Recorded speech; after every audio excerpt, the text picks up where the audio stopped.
información que tiene que ver pues con este adeudo millonario que tiene pendiente el empresario Ricardo Salinas Pliego. Y pues ese adeudo que tiene el empresario junto con Grupo Electra o a través de Grupo Electra, ustedes saben, está en la Suprema Corte de Justicia de la Nación pendiente un fallo, pero pues va a ser resuelto cuando las y los nuevos ministros de la Suprema Corte de Justicia de la Nación entren en funciones, ya que en esta última sesión que se realiza por parte de la actual integración de la Corte, que es presidida por la ministra Norma Piña, pues no se va a abordar tal expediente. Este lunes, ayer, la segunda sala de la Corte hizo público su listado de temas a abordar durante la sesión que se va a celebrar el próximo 6 de agosto, que va a ser la última antes de que se dé este relevo del órgano de justicia. Y al revisar el documento, es posible notar que el amparo relacionado al caso Electra no está en la lista de los temas que se van a ver en esa sesión. El recurso en cuestión fue admitido, para recordar, por la Suprema Corte de Justicia de la Nación en julio de 2024 y se planeaba discutir en octubre de ese mismo año. Sin embargo, diversas prácticas dilatorias implementadas por Salinas y Electra, que como ustedes ya saben, pues incluyen amparos, ha incluido promover un impedimento en contra de las ministras Lenia Batres y Yasmín Esquivel, así como del ministro Pérez Dayán, pues este tipo de prácticas sí han tenido resultado tentativamente porque sí lograron dilatar la discusión y han postergado este tema dentro de la Suprema Corte de Justicia de la Nación. Y es así como va a ser la nueva Corte, ya con Hugo Aguilar Ortiz a la cabeza, quien tendrá que resolver el adeudo cuando se concrete el relevo de ministras y ministros, esto a partir del 1 de septiembre.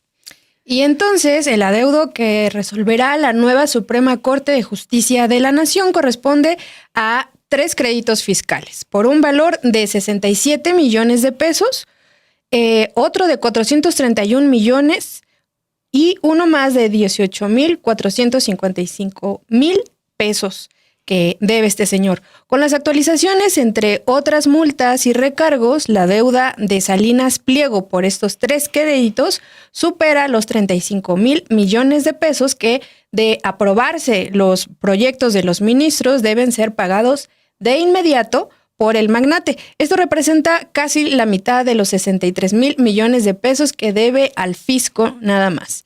Y bueno, pues entonces, a ver, estos son los adeudos. Además, sabemos que este señor que gusta de llamarle a las mujeres en su cuenta de Twitter perras, debe 74,000 millones de pesos solamente por parte de Electra. Debe otros 3,500 millones de pesos también por TV Azteca, como se los mencionábamos ayer, que pues perdió en unos tribunales el que no pague esta deuda. Pero pues bueno, sí están afectando de alguna manera también ya su fortuna, y probablemente si la nueva corte admite que tiene que pagar estos adeudos, pues le va a afectar de manera muchísimo más grave. Pero parece, Romy, que no está muy preocupado este señor. ¿Y por qué será? Pues no le preocupa tanto porque, pues por lo pronto, tiene otros negocios que le siguen generando ganancias. Quizá no tanto las ganancias de lo que debe, pero finalmente sigue acumulando dinero. Y uno de esos negocios precisamente es con el gobierno, nada más y nada menos que con el gobierno de la Ciudad de México, el cual le contrata a Seguros Azteca una póliza por casi 100 millones de pesos anuales para cubrir a casi 2 millones de estudiantes y personal docente y administrativo de instituciones educativas. Esto de acuerdo con lo que revela hoy la periodista Claudia Villegas. Esta publicación de la periodista Villegas, que fue publicado en la revista Fortuna, señala que van al menos 2 ejercicios fiscales en los que el gobierno, es decir, 2 ejercicios fiscales, 2 años consecutivos en los que el gobierno local ha contratado con Seguros Azteca, que es una de las empresas propiedad de Ricardo Salinas Pliego. De acuerdo también con esta investigación, menciona que Salinas Pliego ofreció el costo más bajo para que el gobierno de la Ciudad de México obtuviera la licitación para el programa integral de aseguramiento de bienes patrimoniales y de personas, así como el seguro contra accidentes escolares llamado BASeguro. El principal objetivo de este programa, cuyo inicio es desde el año 2008, es lograr la cobertura y la atención médica de urgencia en caso de accidentes escolares, incluyendo los accidentes que puedan tener los estudiantes del trayecto de su casa al centro educativo y viceversa. Y bueno, ya respondió, esto es lo que investigó esta periodista, y ya respondió la Secretaría de Administración y Finanzas del Gobierno de la Ciudad de México, y en un comunicado confirmó que Seguros Azteca obtuvo de estos programas para aseguramiento, estos programas que les mencionaba Romina, que pues obtuvo la licitación para 2023 y 2024. También informó que los contratos están vigentes y apuntó que todos esos contratos serán, dice, sujetos a una revisión por parte de la Secretaría de Administración y Finanzas a fin de determinar su continuidad. Este es el comunicado, se los está mostrando Paulina Soto. Muchísimas gracias, Pau. Y señala al final, son 3 puntos los que mencionan en este comunicado. El tercero concluye asegurando que el gobierno de la Ciudad de México seguirá promoviendo, dice, el cumplimiento de las obligaciones fiscales, y aquí señala textualmente, en particular de las empresas que proveen bienes y servicios al gobierno capitalino. Y pues es que este es justamente el tema. Dice que va a seguir promoviendo el cumplimiento de las obligaciones fiscales de las empresas que le proveen algún servicio al gobierno. Es decir, una empresa cuyo dueño se ha negado a pagar al SAT los impuestos que debe desde hace más de 16 años, y el gobierno de la Ciudad de México contratándolo para estos seguros. Entonces, pues ya que salió esto a la luz, pues sí, ya la Secretaría de Finanzas de la Ciudad de México dice, sí, vamos a revisar y vamos a ver si se puede seguir manteniendo este contrato, porque pues sí, efectivamente toca en un punto, en un cuestionamiento de cómo es posible que se le sigan dando contratos a el dueño, que a un hombre que no quiere pagar y que además pues es un agresor de mujeres y de personas empobrecidas también.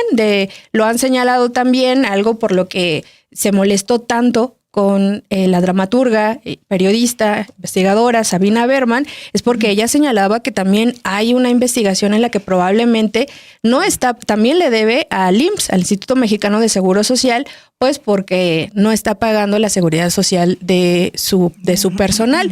Y la verdad es que esto es lamentable porque como un gobierno, pues sí, de Morena, le está dando este tipo de contratos, y ya comentábamos algo de cómo el fin de semana, en esta cena que le ofreció la American Society, una agrupación de republicanos en México, junto con TV Azteca, le ofrecieron una cena al embajador Ron Johnson, al embajador de Estados Unidos en México, y a esta cena también acudieron pues varias personas de Morena.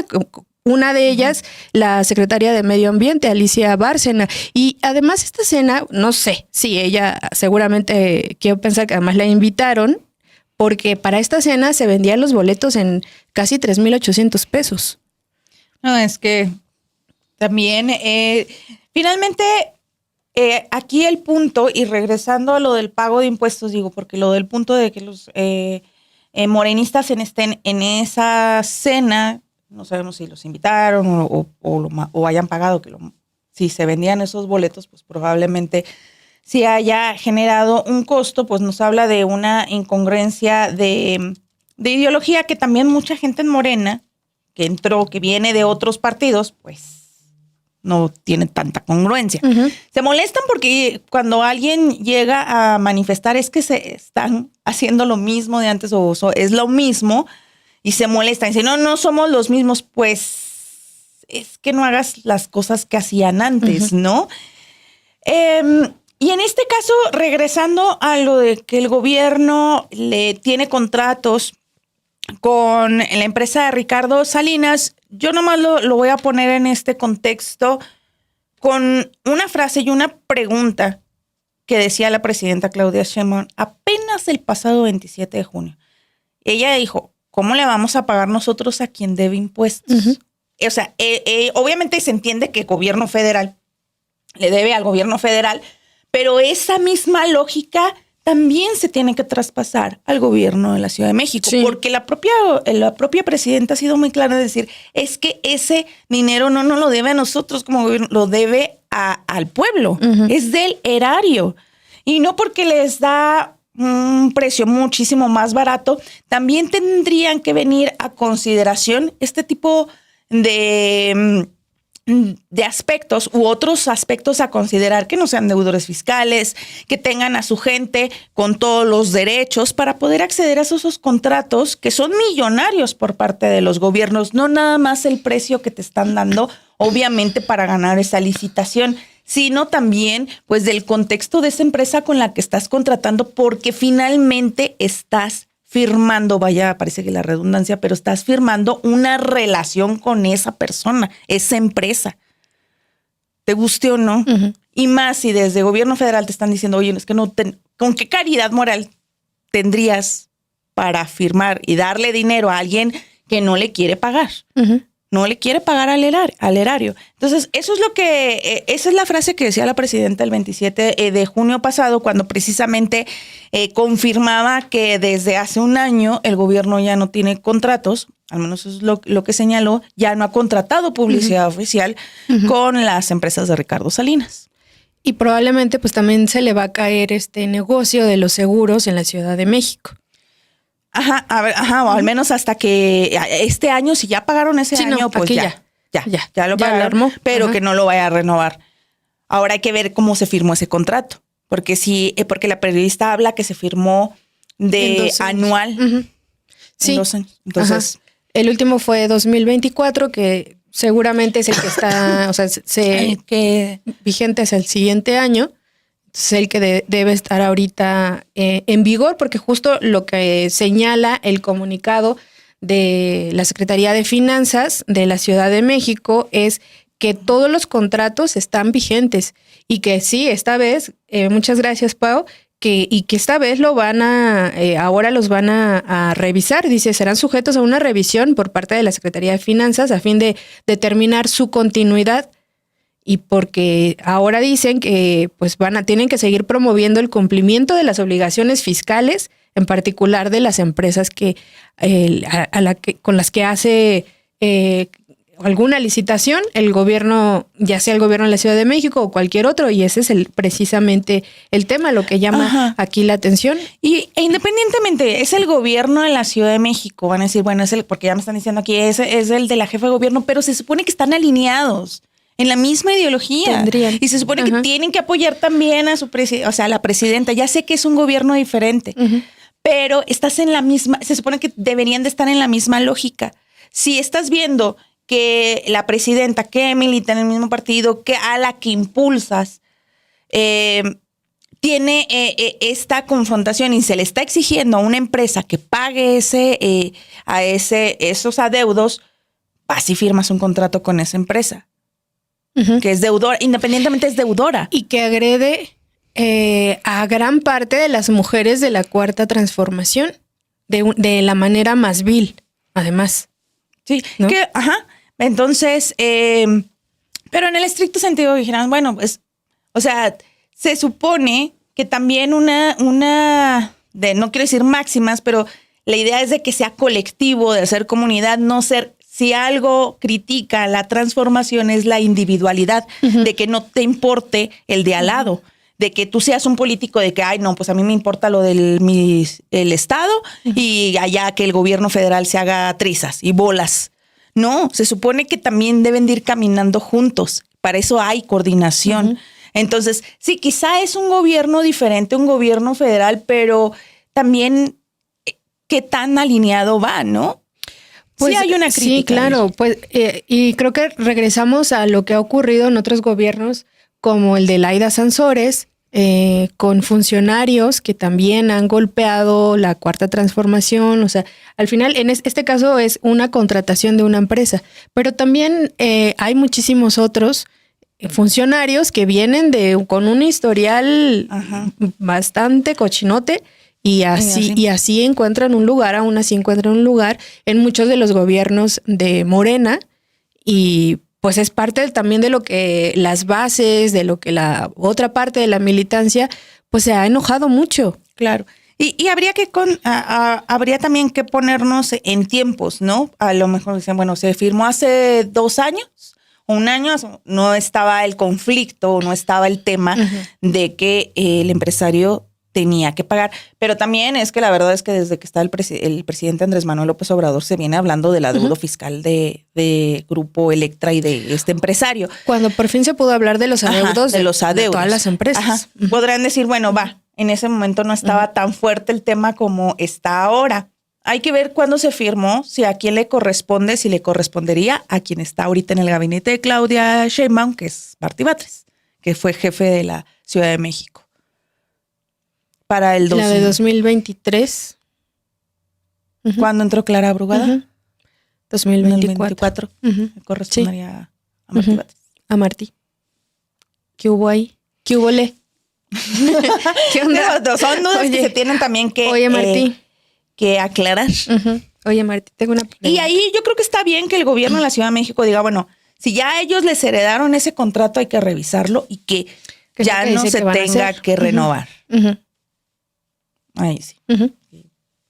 Porque uno puede hacer su granito de arena como ciudadano y decir, oye, pues a lo mejor yo no voy a comprar. Si un ciudadano se puede solidarizar, es decir, bueno, ya yo no voy a comprar en esas empresas porque es de un usurero, porque puso a trabajar a sus trabajadores puso a trabajar a sus empleados en la pandemia, porque es un misógino machista, porque no me gusta porque no paga impuestos, por la manera en la que hizo por la manera en que lleva su fortuna, o sí es importante que también, pues, con más razón quien maneja recursos del erario, pues lo haga, tome en consideración todo eso, ¿no?